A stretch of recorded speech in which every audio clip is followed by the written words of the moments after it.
and welcome to Tiny Table Talk for The Challenge, Season 37, Spies, Lies, and Allies, Episode 11. Now, I got a lot of fun stuff planned for this video, but before we can get to any of that, let's hear a word from today's sponsors. Do you have muscles? If you do, you probably had a muscle or two sore. I know I have. I normally get it from working out. Or sitting at my computer for far too long. That's when I like to reach to the Charles Warren All-Natural Sweet Ginger Vapor Rub. It is made with 6 all-natural oils and butters. And did I mention that the packaging is biodegradable? Another product I love to use is the Coconut Milk and Oats Body and Foot Powder. It's talc-free, baking soda-free, and cornstarch-free, all while keeping my feet sweat-free, and it smells like fresh coconut cake. And right now, if you go to charleswarrenpresents.com and use my promo code at checkout, you can get a discount. All the information and a link is down in the description below. Thank you so much to Charles Warren Presents for sponsoring this video, and now on to Tiny Table Talk. Now, there's a ton of talk happening around the challenge universe, and there's some topics that I don't think warrants like a whole video by themselves. So I picked out 3 topics that I wanted to talk about, some things that's been going around the rumor mill, and kind of like talk about it in this segment. So the first topic I have is this boxing match that is happening in December. Now, the same company that did Big Brother US versus Big Brother Canada is coming up with a new boxing match where it's going to be Ed versus Paulie on December 11th. This could be a very fun boxing match, a very fun event. I think that it could be interesting because we've seen Paulie get very confrontational in the challenge, yet he's talked about getting physical with certain players, like going out and settling it with their fists, getting physical. If I could put my hands on you, I would. Now you can actually do it. And now it's to see if Paulie can actually bring the thunder, or if Ed can get a few good licks on Paulie. Topic number 2, there has been a TikTok, a video that surfaced going all over social media where Cory talked about how he was called to do a Challenge All-Star season. I had to say no to All-Stars. I told him no, you know. Now this video has circulated throughout Twitter to where GamerVev has quote tweeted somebody's tweet that had the video of Cory talking about it. And they mentioned that Ashley, Nelson, Tori, and Nani were also called to be on a Challenge All-Star season. Personally, I'm not a fan of hearing this news because I like that Challenge All-Stars is bringing back OGs from way back in the day, or even just people that aren't able to come on to do the regular seasons of the challenge. They can do All-Stars, have a good time, have a fun time, have that old school vibe, and leave the challengers who are doing the main seasons on the main season. I would much prefer to keep it OGs for as long as possible. I know that we're gonna get some slippage into some of the newer school players. I would love to see Leroy. I'm not gonna lie, I would love to see Leroy. When saying that, I guess that I'm kind of like talking out of both edges of my mouth because I want Leroy on some form of the challenge back on a challenge season so I could see him compete and do well. But when we bring in players that have no feeling that they're going to retire anytime soon or stop doing the challenge anytime soon, it just feels weird in a sense to bring them on from the main season onto All-Stars to where it's like Season 1A, Season 1B, and will that seep into more of now the Challenge All-Stars is bringing in more players on the main seasons, and they're kind of just like, oh, you can get double paydays, you can get double dipping, and where does it end? Where does it end? Because with Nelson and Tori, that's Are You The One? Are we gonna start bringing in more Are You The One competitors? Like, where is this leading to is what I'm trying to like wrap my head around. So I'm not a particular fan of hearing that news that they're reaching out to so many players who are still doing the main season to be on Challenge All-Stars. And finally, the third topic, I have to bring it up, is Amanda and Fessy. Now, if you have not been keeping up or knowing their journey of relationship, they met in the challenge house. They connected there. Fessy left after the season had wrapped up. They met up again. They started that connection, that bond. They went on vacation with each other. They went Instagram official. And then not soon after that, Fessy was caught or seen out with a fan draped all over him. Challenge MTV _ actually posted a video. Everyone in the challenge universe was tagging Amanda on this video, getting her attention to what was happening in this video, Amanda quickly takes to social media, says she's seen the video, she's saying, boy, bye, I'm out of here, Fessy and I are done, I'm canceling trips. Then Fessy went to his social media and was posting up like Drake lyrics. He also posted up a tweet saying, I just want women to love me, which is very interesting because it's not like he's saying, I want the one to love me. I want my one and only to love me. The person that I feel like I lost, I want her to love me. He just puts out a blanket statement saying, I want women to love me. There was also a cameo posted on social media from Fessy to a fan that paid for it, and he was joking about maybe possibly needing dates in a time like this. If you ever need a date, holler at me because, I mean, you know what's going on right now, then you probably know I probably could go on a few dates. But anyways, it's enough with the jokes. And after all of this, it made that one Aftermath episode where it was everyone joking about Amanda and Fessy and their relationship and how they're gonna get married and everything aged really poorly up until recently where J Challenge 1 posted pictures from where a fan caught Fessy and Amanda out at a restaurant together. It is all over social media. It seems like they are a couple once again. Now, these are two grown adults that are having to figure out their relationship, their own thing on their own. Now, Amanda could be much more patient, much more forgiving than, say, me in this situation. Maybe they really talk things out, and like I said, they're two grown adults. They're gonna have to figure this thing out and what they actually want out of their relationship. I just don't think I could be so forgiving, especially when you're not living in the same state, the same city as that person. When you're doing something long distance, I just don't think, my mind would just wander too much, and I just don't think that I would be able to trust. I think the trust would be broken in that sense, and I could not, for the life of me, forgive Fessy or a partner. What do you think would have been the right move? Are you all for their relationship, or do you think that Amanda should have really just kept that away, locked it up, blocked his number, let him go, do his own thing? I didn't mention it, but out of the boxing match, who are you rooting for between Ed and Paulie? Let me know that in the comment section below. I really want to hear what everyone has to say about who you're going to be rooting for. Let me know anything and everything out of these three topics because I'm very interested to hear what everyone has to say. I just didn't think any one of these three topics really warranted their own video. Let me know anything and everything down in the comment section below.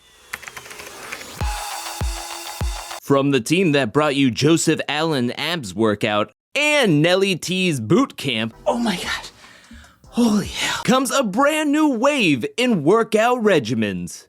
That's right, now you can work out like your favorite MTV star and challenger, Cory Wharton, with his Cory Wharton Bootcamp. The first order of business is that you have to be constantly wearing red because it's Ruby for life. If you're wearing anything green at all, burn this. Once you're wearing red and you buy this DVD set, you can do all of the best workouts to make you look like Cory Wharton himself, such as the door opener. In this exercise, you pretend that you're on Teen Mom and you're telling people that you're going to be on the next season of the challenge because that's really all you do on Teen Mom. I'm gonna be on the challenge.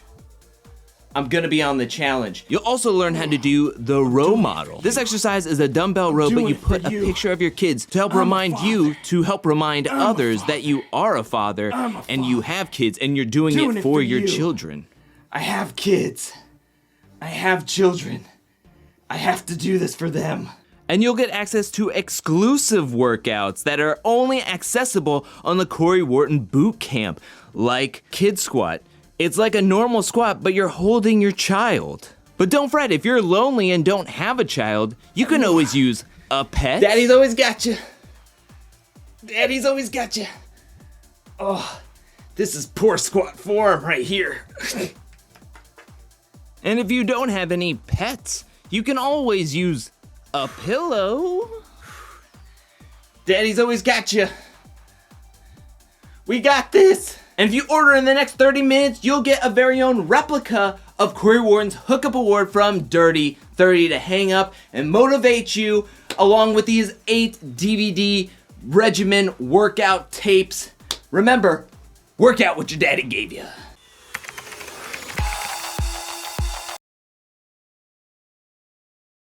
Agents, you ready?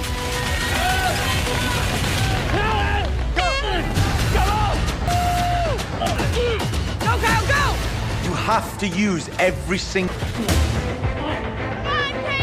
Push, push, push!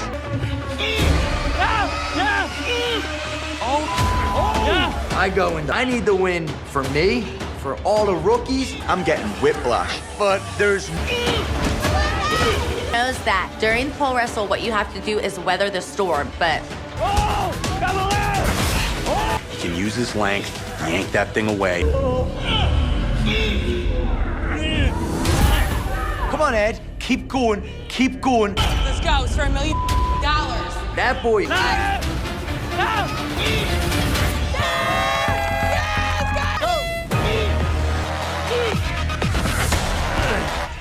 Got him now. Yeah!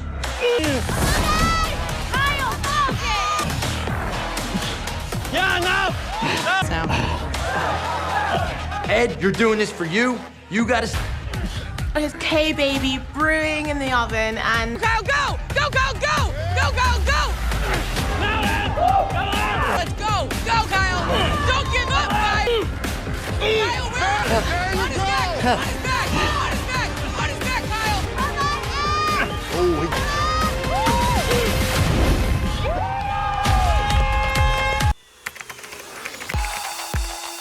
Now let's get to some comments from my Thursday's review and recap, and the first comment comes from Kira, who says, "Is it just me, or did this episode have a lot of filler in the first half? I was so bored until, well, the actual challenge, lol, but Ed is hands down the MVP rookie. He never had a dull moment. He will be missed." I'm with you on that this had a lot of filler. When you get 4 phone calls in the first, 15 minutes, yes, there is a good amount of filler. The next comment comes from Katie, who says, "I just love the irony in Kyle complaining about being on the Ruby team because everyone else was weak, but he was the reason they lost to Emerald." The irony is super thick. I will say that I felt very much sorry for Kyle because I do think that he actually tried. At certain points, I thought, okay, he probably did this on purpose so he could swap teams. I do think he really felt down, especially when there was a cash prize on top of that, and Kyle's not gonna sabotage his own team when there's cash on the line. Random Mr. 411 says, "Was it just me, or did Casey come off as incredibly condescending this episode when talking about her role in the Emerald team and when Ed was competing? Edit, I don't know how I forgot about her talking about how sad Cory's team looked like the weak underdog team from a movie and was essentially laughing at all of them. You're not wrong. And it wasn't just you. I totally got that feeling as well. She's getting a ton more confessionals. Casey is getting a ton more confessionals. And it seems like she definitely feels very much empowered. She feels like she is very confident in this game, not only on the Emerald team, but in her own abilities as a challenger. And it's definitely coming off pretty condescending in the confessionals, I will say. Next up is a comment from Zoro420 who says, "I also think Ruby should have had a person go twice. Just like Survivor, they should make every challenge at least fair. Ruby had 5 chances to unplug and everyone else got 6. And also it becomes more irritating thinking about, for example, if someone gets targeted and by default, they are in a disadvantage in the daily." Yeah, exactly. I think normally there is a system for the challenge to kind of level things out in the daily missions. Like the next week's daily mission in the preview, it looks like there is going to be a capture the flag. I'm sure multiple people are able to go twice. So in that mission, I think it is going to be fair, or they're going to at least make it fair for the team or the teams that have only 5 members each. However, this was poorly planning by the challenge producers to have this challenge to have this daily challenge at this point, because they knew that one team was going to be down a player, yet they had to take that leap of faith. What are they going to do if, say, a team got 6, Ruby got all 5? Would they have lowered it down? Cory gets back up on the thing, they lower it back up, and then he was going to have to do it again? I don't know. I don't think that would have happened. I think because of the nature of them jumping with a quote-unquote leap of faith, it deterred them from even being able to get another person to do a second time around. Personally, I think they should have sat somebody out, just like what Resilient Warrior said. I don't see the problem with sitting people out for a challenge like how it's done on Survivor. They could have easily had one woman from both Sapphire and Emerald sit out, and then the teams going 5 each. That would have made a lot more sense to me in the sense and context of this daily mission from this episode. Sean's coming in with a comment saying, Logan be hating on Nelson on the low. Bro, Nelson would smoke this dude in an elimination. I didn't understand what was going on with Logan. We heard earlier on in the season that he does not like Cory or Nelson. I would like more context on that, if he just doesn't like their vibe or if they said something about Big T or something. He seemed to really want to target Nelson and get him out of the game for some odd reason. I think him really pushing Nelson was his own agenda, Logan's agenda, because Nelson has a really strong elimination record, especially in a pole wrestle when he won in Total Madness. I would not be sending in a quote-unquote friend in an elimination against Nelson. Noelia comes in with a comment saying, I was super surprised that Kyle chose to go to the Sapphire team instead of the Emerald, given all the foreshadowing from the previous episode. I agree. He was talking so much about Emerald, but then in this episode, he quickly chose Sapphire. Also, I was hoping Ed would get to have chosen Cory instead of Kyle, the pole wrestle champ. I'm going to miss Ed's golden retriever energy and hope that he comes back. I personally don't think Ed's head was in the game, because he was still like going around in circles on who he was going to pick while on the layer ground for so long. I know he really gave Kyle a really tough time by like doing the human plunger on him, but I just don't know. I feel like maybe Ed was just getting too much in his head about going up against a friend. He seemed to be friends with everybody, so it's going to be difficult when you're going into an elimination against someone and you can't get over the fact that you're friends with everybody. But maybe as time goes on and if he gets more chances in the challenge, that'll shake off and he'll be able to get in the zone and become an elimination beast. FL Boy Can Scrap says, Cory, I've been waiting to have Nelson on my team. Literally, last episode, they purposely spread themselves out across the teams, LOL. Yeah, I thought that was interesting. I will say that in the previous episode, Nelson was the one, like, conducting where everybody went. Like, he was telling Josh to go to the Emerald team, and then he told Cory to go to the Ruby team, and Cory just went with it. I think maybe Cory, deep down inside, wanted to be on Nelson's team, but then again, I think there was a confessional saying that, oh, me and Nelson are vets in this game and we know to split up to keep ourselves safe. Yet in this episode, he's like, yeah, I really wanted to be on Nelson's team, even though last episode they could have been on the same team with each other. Very good catch there. And the final comment comes from Alex, who says, Ed was my favorite rookie. I hope we see him in the future challenge season. I'm sure we will. He's been featured heavily on the Aftermath. He's been getting a lot of camera time, and he's just been like featured heavily. I think that to where in the future, I think we will see a lot more Ed. I'm like 90% sure. If we don't see him with a lot of these other rookies from this season, I think a lot of us will riot against the challenge. But that is it for this Tiny Table Talk. What do you think about this episode? Let me know that in the comment section below. Let me know all about the rumors. What do you think about any of those topic segments from the first segment? Let me know that in the comment section below. Are you going to call in to get Cory Wharton's Bootcamp DVDs? Let me know that as well. Thank you so much for watching. While you're down there, hit that like and subscribe button. And I'll be back really, really soon with more Challenge 37 content, more Challenge All-Star 2 content, more challenge content, more content in general. But until then, peace.